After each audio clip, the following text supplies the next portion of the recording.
पहले से ही विभा को कपड़े धोने का बड़ा शौक था। कभी नल के नीचे तो कभी तालाब के पास। अरे मेरी नीली वाली लुंगी नहीं दिख रही है। विभा की अम्मा, कहाँ रखी है लुंगी? अरे वो तो विभा ने परसों ही धोकर रखी थी आपकी अलमारी में, देखो वहीं होगी। वो ना मैंने आज धो दी, मुझे लगा कि गंदी हो गई होगी।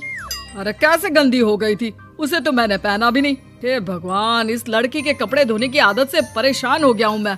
जितना तो घर में राशन नहीं आता, उससे कहीं ज्यादा डिटर्जेंट पाउडर का खर्चा है। इसकी शादी करवा दो, शादी। जाए अपने घर में ही करे काम, फिर चाहे घर के कपड़े धोने हो या पूरे गांव के। हाँ ठीक बोल रही हो, देखता हूँ मैं कोई लड़का। वो दिन भी आ जाता है जब विभा को देखने लड़के वाले आ जाते हैं। लड़की मुझे अच्छी लगी। होने वाली सास कहती है, बेटी अगर कुछ पूछना है तो पूछ लो। वैसे तो हमारी लड़की बहुत ही शर्मीली है, जो बोल दो वो मान लेती है, इसे क्या पूछना होगा। अरे कैसी बात कर रही हो माँ, मुझे इन लोगों के घर रहना है, सवाल तो कई है। हाँ हाँ बेटा, पूछ लो ना, क्या पूछना है। आप लोगों के घर कपड़े कौन धोता है? सास का मुंह बन जाता है। देखो, अगर तुम ये कहना चाहती हो कि तुम्हें कपड़े धोने नहीं आते तो सुन लो, कपड़े मैं ही धोती हूँ, लेकिन तुम्हारे आ जाने के बाद मैं रुमाल तक नहीं धोऊंगी। अरे चुप रहना भाग्यवान, बहू बेचारी घर आई नहीं, उसे डराना शुरू कर दिया। वो क्या है ना बिटिया, अभी तक तो ये कल्लू की माँ ही धोती थी, लेकिन अब तुम्हारे पापा तो दहेज में वॉशिंग मशीन देंगे ही।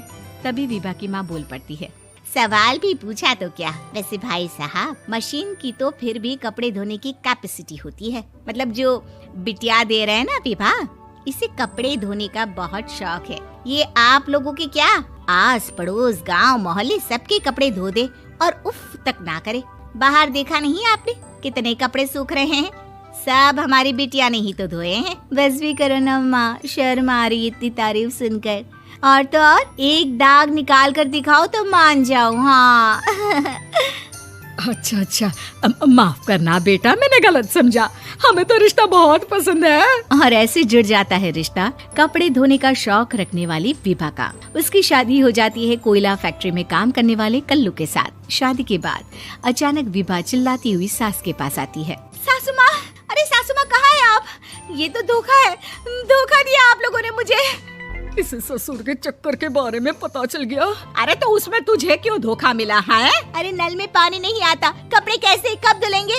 अच्छा, तू पानी नहीं आ रहा उसकी बात कर रही है। तो आपने क्या सोचा? कुछ नहीं। अच्छा, तेरी माँ ने कहा था कि कपड़े धोने का शौक है तुझे, याद आया मुझे। शौक बोलकर कपड़े धोने वाले मेरे जुनून को कम ना आके सासू माँ, कपड़ा धोना मेरा गुरूर है।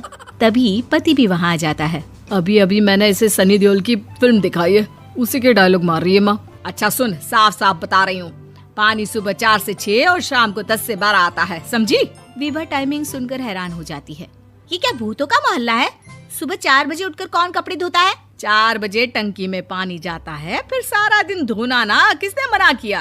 अरे कैसी बात कर रही हैं? 200 लीटर की टंकी में कितने कपड़े धो लूंगी मैं? सुबह ही उठ जाऊंगी मैं। अब क्या था, विभा सुबह 4 से लेकर रात के 12 बजे तक कपड़े ही धोती रहती। एक रोज सास पड़ोस से निकलकर कहीं जा रही होती है कि साथ वाली कहती है, हाँ कल्लू की माँ, जरा ये बताओ कि 2 साड़ी है, 2 ब्लाउज और एक पेटीकोट और एक नाड़े वाला लंबा कच्छा। हाँ तो? अरे तो क्या, कितना लोगी धुलाई ये बताओ। धोबन दिख रहे हैं हम क्या? हमारे पति सरकारी नौकरी से अभी रिटायर हुए हैं और बेटा सुपरवाइजर है कोयला फैक्ट्री में। धोबन समझ रखा है हमें। हाय रे कल्लू की अम्मा, माफ कर दो, वो तो मोहल्ले में यही सब बता रहे थे कि तुमने बहू को कपड़ा धुलवाने के काम में लगा दिया है। सास को पड़ोसन की बात सुनकर गुस्सा आ जाता है। वो घर पहुंचती है जहां घर के बाहर ही इतने सारे कपड़े सूख रहे होते हैं जितने कि किसी धोबन के घर पर। अरे ओ कल्लू की दुल्हन, बाहर निकल। माँ जी यहीं आ जाओ, बाथरूम में चादर धो रहे हैं हम। अरे अभी हम धोते हैं, तुमको बाहर निकलो। ये आस पड़ोस वाले बोल रहे हैं कि हम बहू से कपड़े धुलवा कर उसे कपड़ा धोने वाली बना दिए हैं। अरे छोड़ो ना माँ जी, किन लोगों की बातों में आती हो?